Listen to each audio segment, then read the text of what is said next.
Ooh, it's Tuesday tip time. Welcome, welcome, welcome. I'm excited to have you join me here for another Tuesday tips.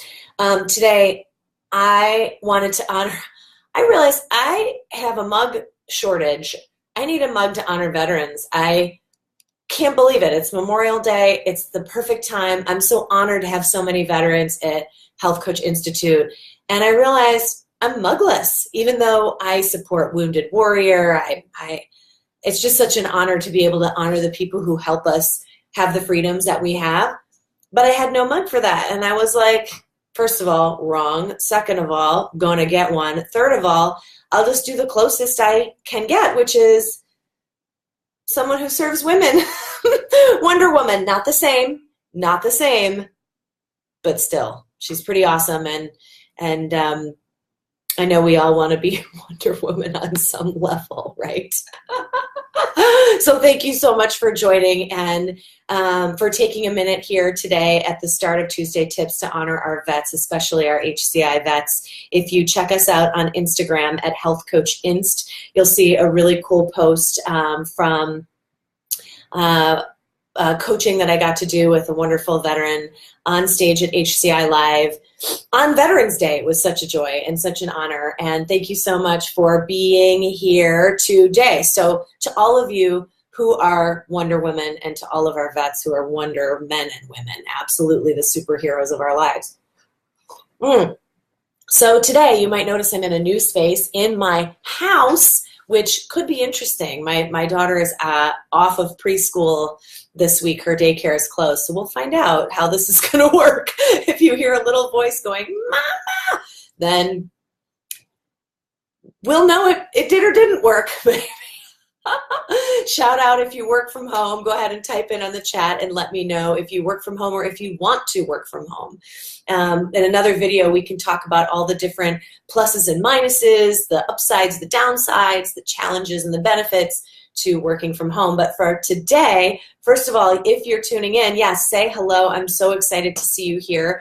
Really want to say thank you so much for all of you who watch Tuesday Tips. It is absolutely a pleasure to be with you. This is my favorite time of the week. And today we're going to talk about how to know if you're living your purpose. Because if you're like me, you're probably someone who can't rest until you know that you're living your purpose. And if you feel that you're not living your purpose and that you're missing it, it is killing you inside.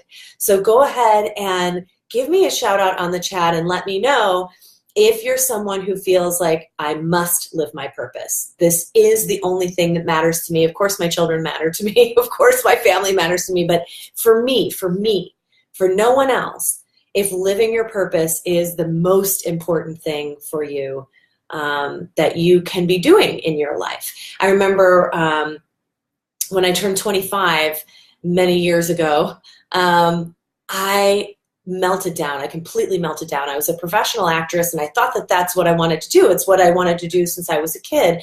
And I thought, this is my purpose. I'm meant to tell stories. I'm meant to be an actress. But at 25, even though I was doing it professionally and living my dream, I completely fell apart. I had what I called a quarter life crisis. I don't know if anyone else here had a meltdown at 25, had a quarter life crisis. But I melted down because it was like there was a screaming in my head of going, you're missing it, you're missing it, you're missing it, this isn't it, you're missing it. And I just lost it. So what's amazing and good is that by the time I turned 35, I didn't have that screaming in my head anymore. I had this sense of, I'm doing it, I'm doing it. Now there may be, multiple expressions throughout my career of how I live the purpose of, helping people connect to their truth and transform their lives. But at a core level, it's like, okay, this is it. This is it. I know this is it. So I want to help you if you're someone who's, Sarah, I've been having that meltdown ever since I was 25. Perfect. So I want to help you understand what it will feel like or how will you know if you're living your purpose. And there really is one simple trick to doing it. And this is something that I didn't know. And I I was really curious about, and many of you may know that I do automatic writing, and the way that I connect to that which is greater is by opening a notebook, and this is one of mine. I label them always by date and year, and then I put little stickies in them to see so I can go back to what I wrote. And this is kind of my way of like, they say that praying is talking to that which is greater and meditating is listening. So writing is kind of my way to listen.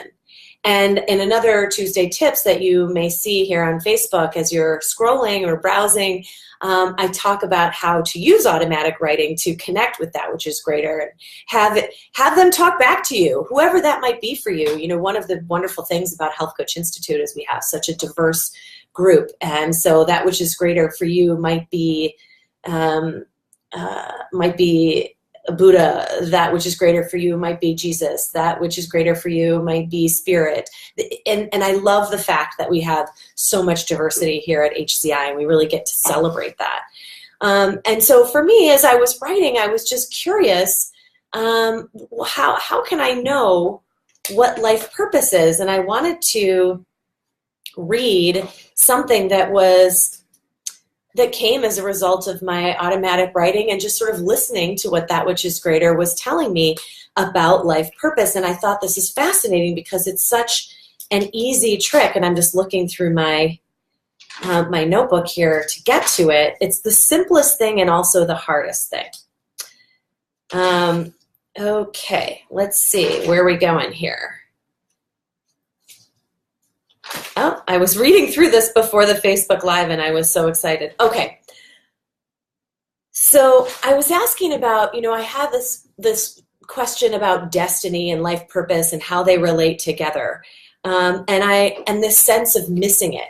I just want to look and see if there are people here who are feeling like, yes, must live life purpose. Awesome. Okay, cool. Must live purpose. Absolutely the most important thing for me, Deborah. Okay, fantastic. So I was asking that which is greater. I said, I have so many questions about destiny. Let's pull my notebook up.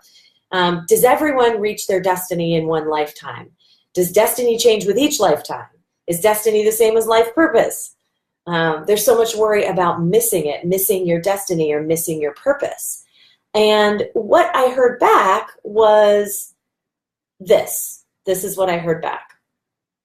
That what is really being missed in those cases, when I'm talking about worrying about missing it, they said what's really being missed in those cases is connection to and honesty about gut feelings. They said gut feelings are communicated constantly. They are or can be ignored, pushed away, denied, explained away, laughed off, stuffed over. In any of those cases, the call or nudge of the larger self is being ignored. The larger self never loses sight of the destiny. And when the calls or nudges are not heeded, panic and fear about missing destiny or purpose ensues. And I thought, all right, well, I asked, well, then what is life purpose? And the response was, purpose is paying attention. So I'll say that again. Purpose is paying attention.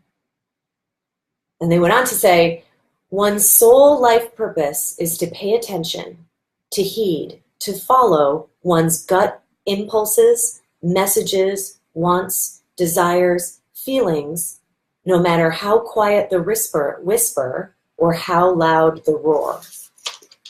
Right?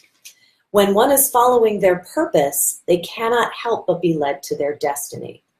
Whether or not one reaches their destiny in a single lifetime depends on their willingness to follow their purpose. And there's a little more, but I'm curious if this is resonating for you and you'd like to hear more. So go ahead and let me know in the chat if this is resonating for you. I might go on here. So I asked in response, okay, so purpose is purpose intuition? And they responded, purpose is to listen. Purpose is to listen to and heed intuition.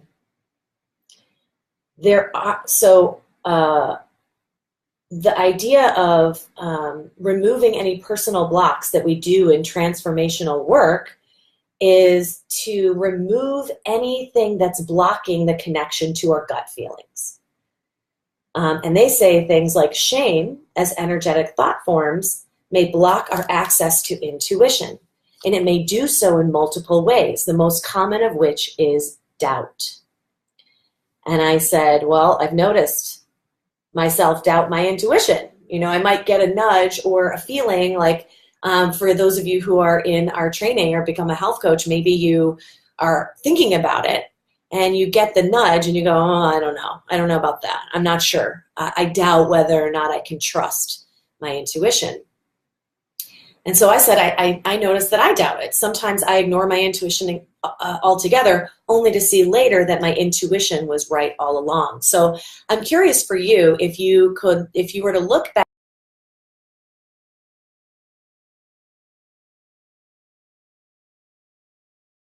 on anything in your life where you had the experience of your intuition telling you or sort of nudging you as to what to do, but you didn't listen to it. But looking back, you go, oh, shoot, I knew what to do. Has that happened to anybody?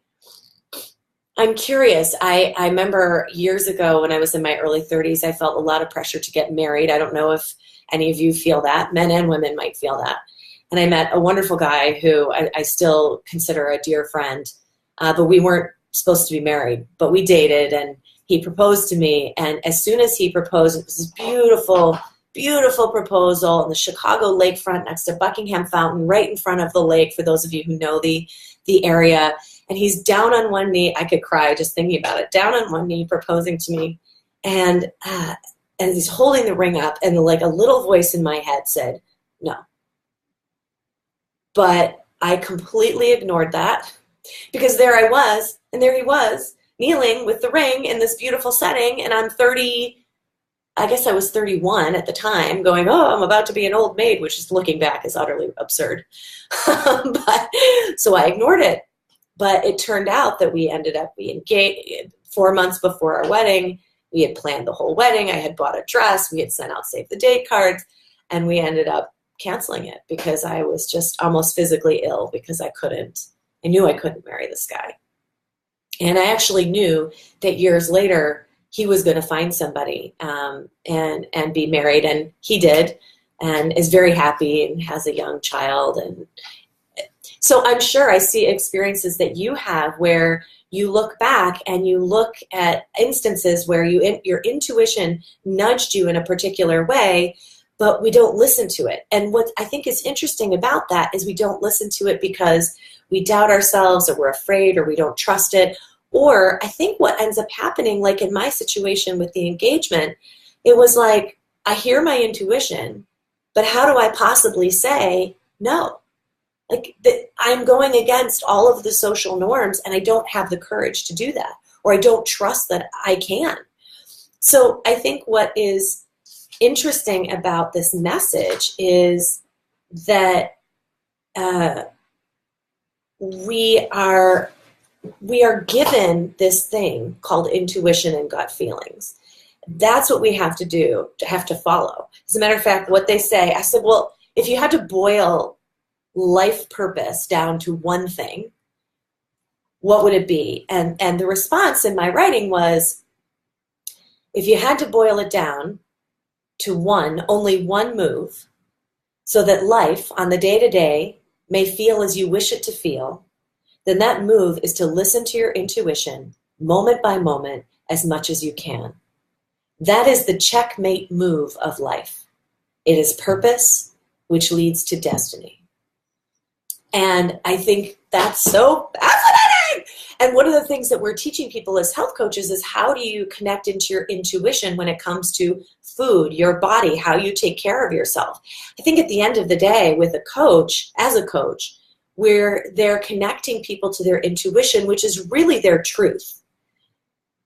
It's just a matter of being able to wade through all the things that we think we can't do, or are too afraid of, or are blocked by, in order to follow our intuition, right? I think that's what we're all here to do. And the thing that was liberating to me about this message is to not think about life purpose as it has to be a particular career. It has to be a particular something.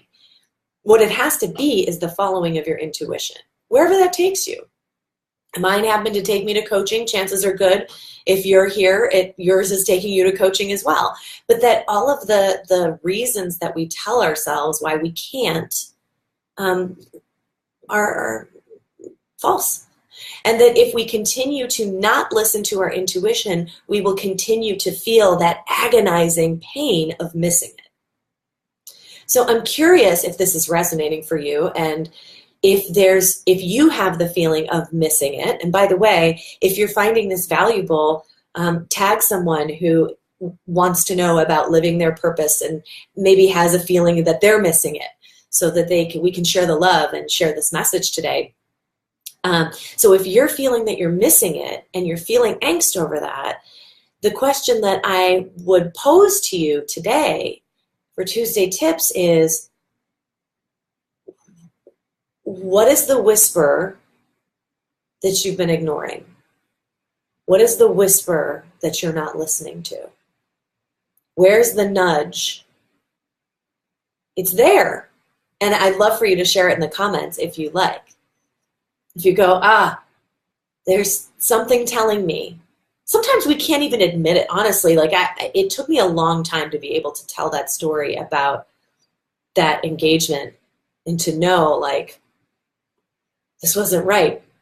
But if you feel like sharing, what that whisper is that you feel that you're ignoring, what's the thing that you feel like life is showing you over and over and over again is the next step, but you keep pulling back and you keep pulling back. You know, so many times when people are considering to become a health coach training or studying at Health Coach Institute, it's like they keep coming back. They're circling because something in their gut is telling them yes. And as a matter of fact, if you're somebody on the chat who's been circling and circling and your gut has been leading you to Health Coach Institute, you can type in and we can share a laugh together, because that happens to everybody, where we have the intuition like this is the right place. But then our minds go, but I can't, but this, but that, but this, but that. We get our big butts in the way. I think the thing to keep in mind is, before we complete here in just another minute or two, is that when your intuition is leading you to your purpose, when your intuition is leading you to your destiny, because your purpose is following your intuition, and that's what's leading you to your destiny, is that it's not always going to be easy. In fact, it isn't going to be easy. There's going to be a challenge along the way, because that's also part of being here in this school called life, where we're here to learn about how things work and how to overcome our limiting beliefs and build our muscles and our strength and resilience. So to feel like, I think sometimes it's like, living your purpose, when you're following your intuition, it's going to feel so good and it's always going to feel good. And it's not always going to feel good. Sometimes it's going to feel world challenging, and it's going to push you up against your boundaries and your limiting beliefs. And the reason that's happening is to get rid of those limiting beliefs, to get rid of old shame, to get rid of old hurt, to get rid of old beliefs about how you're not good enough, so that you can clear out for deeper access to your intuition. A more powerful connection to intuition, which is your purpose, following that intuition, so that you can go even faster and deeper into your destiny. I've absolutely loved this discussion with you today, and I'm curious to hear from you in the chat what you're taking away from this discussion of how to know if you're living your purpose, and this one simple trick of listening to and heeding your intuition. And again, if there's someone you feel who wants help following their intuition or connecting to their purpose, feel free to tag them here. We'd love to share the discussion, and I want to appreciate you having this discussion again with me today and letting me share from my journal. It's really fun to share that with you. So thank you so much, everybody. Oh my goodness. I'll see you on the next Tuesday Tips. And there'll be no dancing at the next one. Don't be disappointed. I'm sure I'll come up with something equally dorky to do. but no dancing. All right, I'll see you next time. Mwah.